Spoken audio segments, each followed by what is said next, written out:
Vlatko's not going to be happy. Vlatko is a defensive coach. Everything he wants you in his system, defense, it's no question what you have to do, right? Offense, you can be creative. Defense, no, it's black and white. You either choose to do the right thing or you don't. And today, when we went into film, after we've gotten scored on twice, we were down twice at home.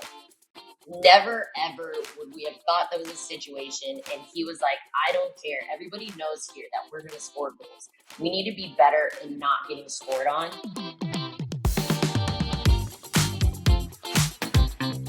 Hello, everybody, and welcome to this week's edition of The Late Sub. I am your host, Claire Watkins. It is Monday, June 17th, and we have a very special episode for y'all this week. Real quick, we're actually just going to jump right into some NWSL chat. It was not that crazy of a weekend, to be completely honest. 5 of the weekend's 7 games finished in draws. 3 of those failed to produce a single goal with shared points in 0-0 deadlock. So Gotham got a win this weekend. Utah got a win this weekend. Congratulations to them. But there was not a lot of movement up and down the table. Things are pretty much about where they were when we came into this weekend, which is actually perfect for us here at the Late Sub, because what we're going to run at the beginning of the show this week is a nice long chat that I had with Kansas City midfielder Lo'eau LaBonta. We had LaBonta hop on a call last week to chat with us. So some of this is going to feel a little bit, not even really dated, but more just a chat before this weekend's games. But it was really nice to pick LaBonta's brain on kind of the Kansas City vibe in the locker room this year, on her evolving role with the team as a veteran on a team that has seen a lot of new signings, a lot of new faces, on the art and philosophy behind celebrating goals, and even just what it's been like to operate under new manager Vlatko Andonovski, who is very defensively minded. And as we know, Kansas City has been kind of a shootout team this year. So I really enjoyed this conversation with Lo'eau. I hope that everybody enjoys. All right, Lo'eau LaBonta, midfielder for the Kansas City Current. Thank you so much for joining today. So, right out the gate, gotta ask, what is harder as a professional athlete, scoring a penalty kick or being lifted into the air by your teammate to do a dirty dancing celebration? Well, for me personally, I didn't have to do anything on that lift. I am about to actually give her a shout out on social media and be like, I couldn't have done it without you, but 100% of PK was easier for me than being lifted into the air. How many times did you practice that with Haley specifically? Honestly, once, because long story short, we wanted to do this. I believe it was last year. But she tore her rotator cuff, something crazy in her shoulder. And we had planned the week before. So we were like, can't do that. And then all of a sudden this year, she had brought it up again. Don't forget, we still had this. And I was like, oh, I 100% forgot. So we were in the locker room before the game and she was like, let's just try it out once just to see. And I honestly felt like a little dainty princess when she lifted me up. I was like, this is literally perfect. I want it to be just like that. No more practice. Say before the game. And we get the opportunity. And then so you see me turn around, point to her and run to her. But we were exhausted. So you could see in her face in the photo, I was like, ma'am, I'm not that heavy. She's fully bracing her entire body. Yeah, exactly. I'm pretty sure when she lifted me, both my calves cramped. So it was just, we needed to account for being fatigued and it was so hot and we did not account for that, but the photo looks great. So you're telling me through months of action, through injury, Haley Mace was like, no, this is happening and I am lifting you up and we are doing this? 100%. I give so much credit to her. How much do you guys, I'm sure you've been asked this question a million times because people love the celebration culture in Kansas City and the way that is it's between teammates, right? Sometimes players are coming up with this on their own, but a lot of it is between you guys in your locker room. How much is it a group discussion? How much of it is sort of individual conversations? And who would you say is the most enthusiastic celebrator outside of yourself? I know there's no one outside of myself. I feel like this year I'm pulling teeth trying to get celebrations. It was not like it was a couple years ago where people would come up with things on their own. So it's definitely me trying to get people to. I think a lot of the times too is, how we've broken the record for all the amount of different goal scorers. Yeah. So it's been hard to get people to do celebrations because right now we have 3 center backs that have gotten goals and they've never thought they were going to score before. Like Lauren Leal, this is her first start of the year, and then she goes and gets a goal. So I don't think she had anything planned. So I think when people maybe get onto their 3rd goal, they'll start to celebrate as well. But that first one, they're just so surprised, and you can see everybody running around, So I think outside of me, the one that brings up the most is probably Michelle Cooper. Okay. But the thing is, she still had, like, the first one, she actually did what she said. She says, I don't do sellies. I just run away from my teammates. And I was like, bro, slow down. Let me celebrate with you. But I think the more we talk about it, the more that they see me doing it as well this year, we'll start pulling them out soon, hopefully. Well, to your point, Kansas City this year, the Current, it feels like anyone can score at any time. Like, the danger is always there. Nobody knows who's going to score next. Does it, not to get too serious about the celebrations, but does it feel nice to kind of have part of the conversation just be like, no, we should celebrate this. Every time a person scores, it's a really big deal, and we should not only expect to score goals, but we should be celebrating them. 100%. And I think too, when it comes, you can look at talking about a celebration 2 different ways. You can talk about, oh, I'm going to speak this into existence. I'm going to speak my goal into existence so I can do the celebration. But I know there was one player, I'm not going to say who it was, but I talked to her about what she would do, and she didn't score that game. And she was like, see, this is why I don't talk about. So it's, you can go both ends. But I think no matter what, whether you speak it out loud or have it in your head, you should have one, because when you score, I think you should absolutely be celebrated. Yeah. And it also feels like, NWSL over the last, let's say 3-4 years has started celebrating even outfit culture, walk-in culture, like getting to know personalities better. I feel like the social media for every team gets better and better every year. And it seems like celebration culture is kind of similar to that, right? Like celebrating everybody's personalities. For you as a leader on this team, does it feel sometimes like all of that stuff is a way to bring people out of their shell a little bit more, maybe? 100%. Clearly, I am one of the most social butterflies on my team, if not the league. So I'm always trying to, just put people out there. And whether you want to or not, you're going to be highlighted by media, the outfits like you spoke about. I think I just gave compliments to BFC about their merch that they've been putting out. They did the leather jackets. They did that baseball jersey. I'm like, someone needs a promotion on that team. But when you just do these great things, I think you need to be highlighted. So they should be highlighted 100%. So I'm like, come on, you guys, let the league know. Like, I get your personality in the locker room, but let the world know as well that you're this great person. Speaking of the locker room, I have to imagine vibes are good. No losses on the season so far. I'm like, Kansas City, you're never losing again. What is the locker room mix? I remember, in 2022, that run to the final was based on a really good, cohesive locker room culture. You've had a lot of changes in the roster from last year to this year. What is that mix like this year, in your opinion? Yeah, we have a huge, very diverse locker room this year, right? We have young, we have old, we have international, we have we have people that have been built up through this club, like Alice Pfeiffer, for example. She's been a practice player with us for a couple years now. And I'm going to say this because I gave her the biggest compliment, but I told her, I was like, bro, last year when you were training with us, I don't know, when you signed with us, I was like, oh, this is going to be great. And she's one of the best, youngest players in the league. So we have all of that, but it is funny we bring up Pfeiffer in the locker room because she's not even allowed to be in the locker room with us. Right, because of the U18 rules. Right, exactly. But, we just have so many different backgrounds in that locker room that it does bring up, great conversation in there. And we have, the speaker where we can play music. People are dancing. People are not just watching, laughing at the people dancing.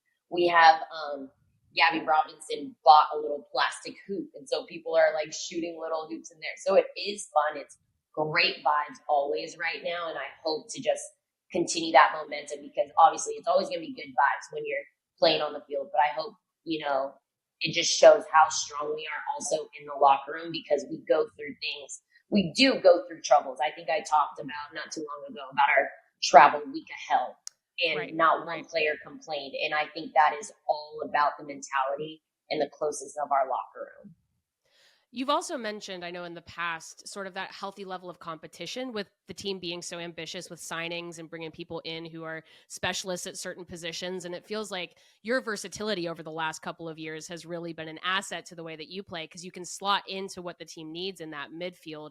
How has it been for you, having been a league veteran? You've played a lot of different roles on different teams, fitting in surrounded by, as everybody knows, like you guys have like 3 MVP candidates right now, Yes. but just making sure that you're setting them up to succeed as well.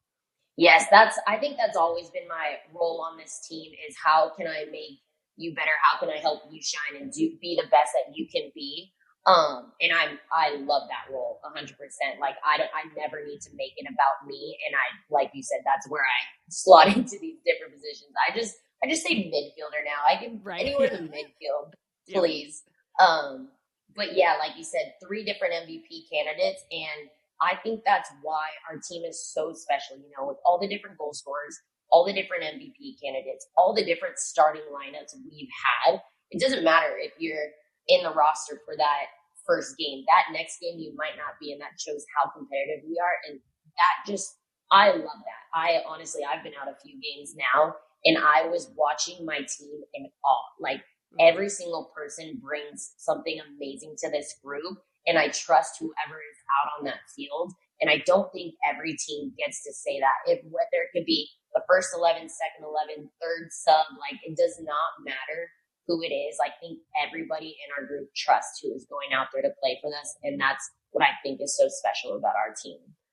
And everyone knows that you guys can go out, you can score goals. There are games that you completely dominate, even when it's end to end. But you mentioned that one week, right? That really difficult week in May where it was just game after game after game. You were flying all over the country and the scorelines got tighter, right? The games got a little bit tighter. It was battling. But you talk about an unbeaten streak. It feels like the character of the team came out in that week. Did it feel for you guys that maybe that was your first true test of what is this group and how do we make it through the rest of the season? 100%. Yeah. When you just take the travel out of it, we had some big injuries. Like one of our MVP candidates, Bia, was not there. First off, can we just talk about her for a second? I don't think I've seen a better number 9 in my life. I think she plays, when you think of a number 9, it's different in our league, right? We have all different. We have a Sophia Smith and we have like an Alex Morgan. But then when you look in the men's game, they've always had like a true number 9. And I think she emulates that to the max. And that's why she's so dangerous. She's strong. She's technical. She's just a boss. But so to speak to that, when she was gone, it was like, oh no, we have to play differently. And I think people saw that immediately, but it shows that we can adjust on the fly. But to your point, it was a test. It was us in the middle of the game, trying to fix things at halftime, having big talks, trying to just pull some more energy out of people. I think even Claire Watkins was at the 9 that week. Like people having I remember that. Yep. So it's we were all over the place. But one thing this team has done is if the coach asks you to do something or the team asks you to do something, that player is willing to do that. And that's why I think each of us also just respect each other because we know Claire Watkins does not want to be at the 9, but she wants to be on the field and she'll play it to her best ability. And that's what I love about this group. And speaking of the coaching, right, I think obviously there were big question marks. Vlatko Andonovski coming in off of, some high profile stuff internationally. I think people have, it's been obviously the team's success has been such a marker of the way Vlatko is a very, very good manager in the NWSL. But people have also kind of laughed at the way that you guys do win shootouts. You're scoring a lot. We know Vlatko is like, he's the master of defense, right?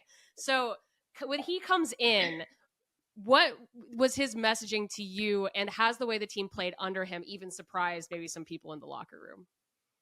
I think 100% we were not expecting, not talking about results or anything. We did think we'd get great results with him, right? Of course. The score lines are what has surprised every single person on this team. And I will be the first. I bet Vlatko would be the first one to admit it because believe me, today, we went into film today from this last game. And I think I even said it after we played Portland in the post game, like Vlatko's not going to be happy.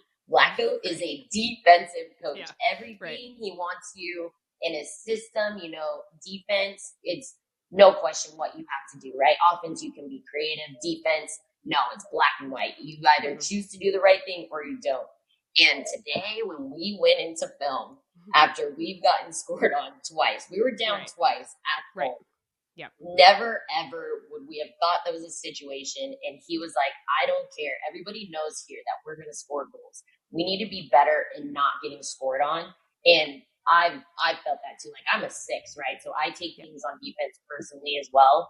No one probably takes it harder than AD Branch like that. She has been, at the end of the game, she's like, I'm like, let's go, good game. And she goes, really? There's 4 balls that I didn't take out of the back of my net. And I'm like, but 3 points, bro. Right. Like, come 3 on. Points. Like 5-2. We want 6. Cheering. Like, that's pretty good, right? Yeah. Right. Yeah. But believe me, all of us are like, we did not realize it was going to be like that. So it's a good problem for us to have right now, right? Because Vlatko is a defensive coach. He can tune up those things. We can fix those problems. And hopefully we just continue being very successful on the attacking end. To that point, I mean, obviously in 4 years with the current in its most recent iteration, it seems like every other year it's like it's all put together and then there's rebuilding and then all put together. You talk about the scoring is happening, the goals are being scored, and I'm just going to say it, the way the goals are being scored is sustainable. I mean, let's talk about Vanessa DiBernardo right now, the way that she's able to progress the ball. It seems it's not just that you have attacking players that can play really well. The way the whole team plays is creating those goals. But with having Vlatko maybe at the top of the coaching staff and the way you're focusing on the second half of the season, does this feel more sustainable maybe than in past years, or is it just kind of its own flavor of the way the team is playing? No, I think this is completely different than any year we've been on the current. I mean, like you said, the up, down, up, down. Yeah. I don't know if my heart can take it anymore. Hopefully we just stay up, but yeah, when we went to the final, we went from last to the final the next year to bottom the next year. So I think they did really well. We brought in Frey Kuman. She compared us to every single team in the league. Like the first day, she was like, look at the stats from last year and look where you guys were.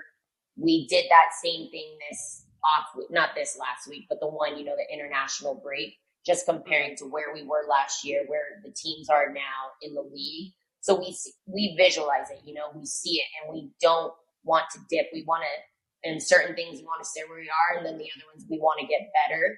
And I think when everybody has that in their mind, they're not going to let it slip.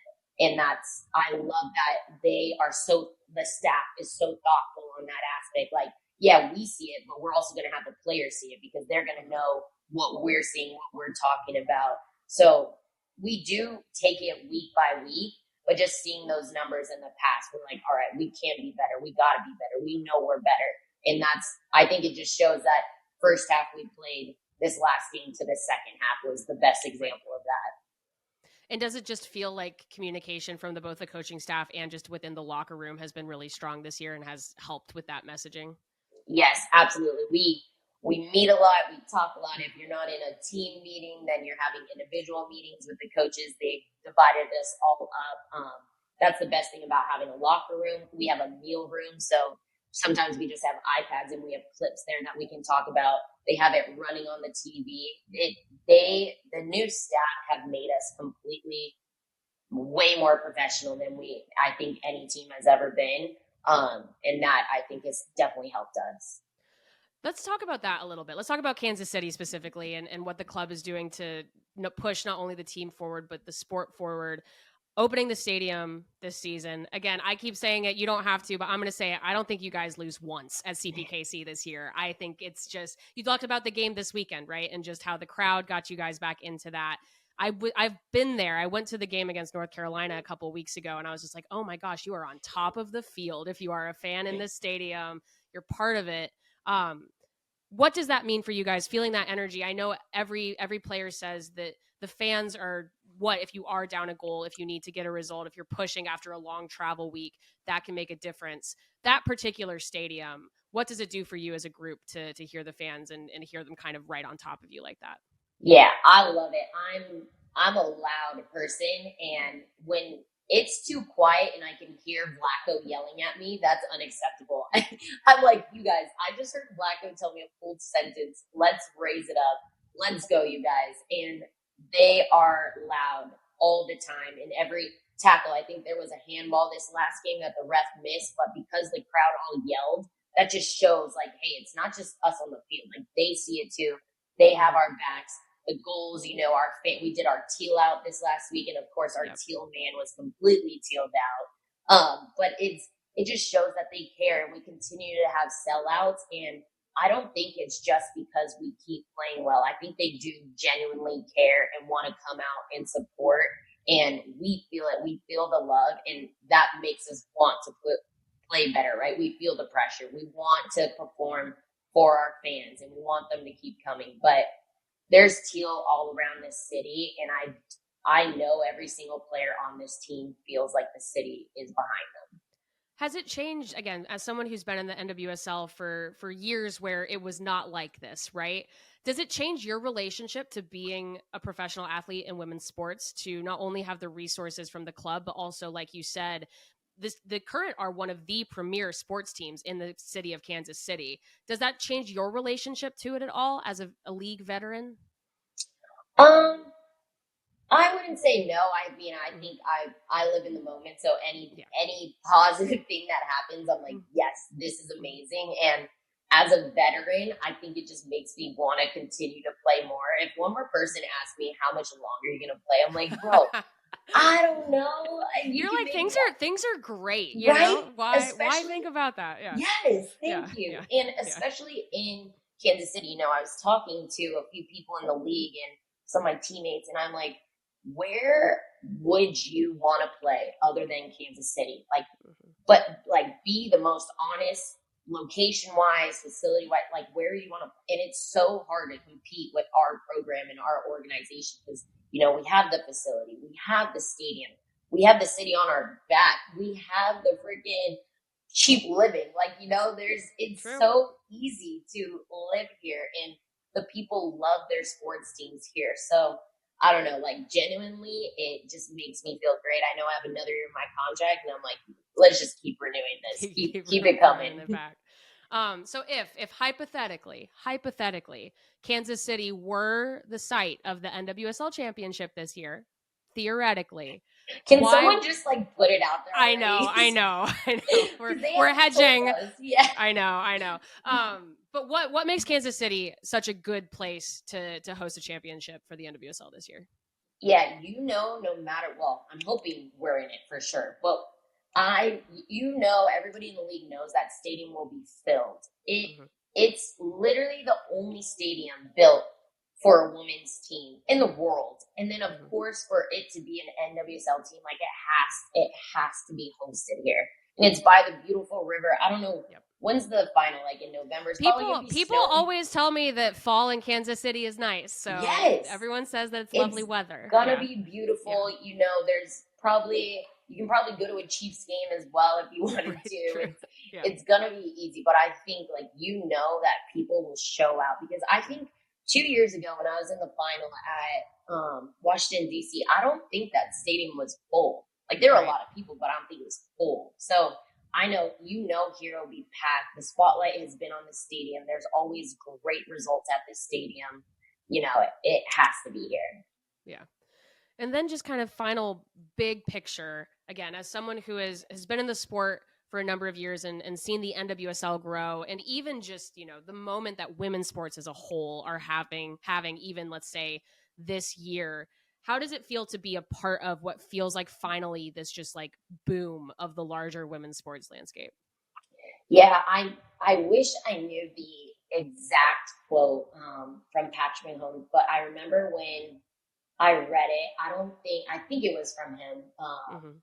It was some crazy, famous person, but they said that or maybe it was Billie Jean King actually. I'm going to say it was her because she deserves all the credit. We'll look it up. We'll look it up after. You say both and we'll attribute it to that person. Yeah. But they said that it's supporting women's sports is no longer like a charity, or that is what to do now. We're investing in it. We're not just doing it because, we think it's the right thing to do. Like, no, this is the thing to do now to support us. And I think, what I love right now, especially, is the highlight on the WNBA. No matter the storylines, I'm seeing so much stuff pop up on them. And I'm like, finally, we're respecting the women that's in the sport. And obviously, the new rookies that are coming in, they're beast mode as well.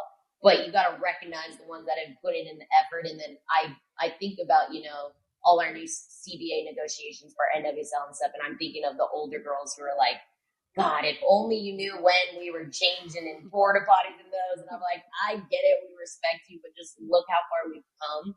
And we're just setting the bar, but also we're here to continue to push it. Is there a particular thing? I know, again, speaking about WNBA, people are talking about just sort of fan knowledge maybe being the gap that is continuing to grow a little bit, of people getting used to the differences in women's sports versus men's sports. But I go back to what you just said about there was a handball in the game this weekend and the crowd knew it and they were yelling about it. And that's an engaged, educated fan base, right? It's not just someone there for like a day out.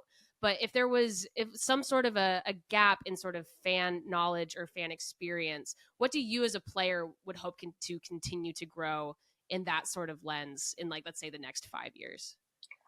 Yeah, for me, oh my God, right? There's so many things I love about this sport. There's so many things that sometimes just piss me off. But it's because I'm very, very passionate about it, right? Yeah. So I think of certain scenarios where my husband is a retired, very long time pro player. We talk about, the bicycle kick, and how someone falling down just kicking is, the world will retweet and be like, look at this bicycle kick. And I'm like,